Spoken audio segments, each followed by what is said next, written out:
ചൈനയ്ക്ക് മേൽ 104% പകരച്ചുങ്കം ചുമത്തിയ അമേരിക്ക പുതുക്കിയ തീരുവ ഇന്നു മുതൽ പ്രാബല്യത്തിൽ വരും. അമേരിക്കയുടെ ഭീഷണിക്ക് വഴങ്ങില്ലെന്നായിരുന്നു ചൈനയുടെ പ്രതികരണം.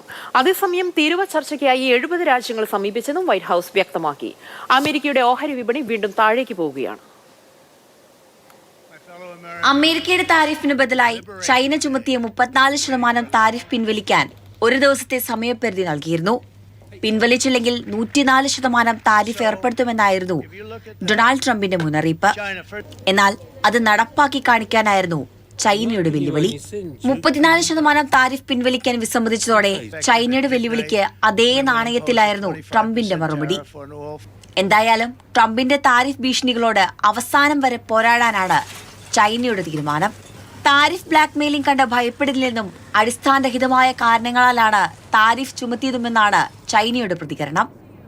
ഇന്ത്യയടക്കം 60 രാജ്യങ്ങൾക്കെതിരെ അമേരിക്ക പ്രഖ്യാപിച്ച പകരം തീരുവ പ്രാബല്യത്തിൽ വരുന്നതോടെ ഇനി എന്താകുമെന്ന ഭീതിയിലാണ് ലോകരാജ്യങ്ങൾ. International desk, Mathrubhumi news.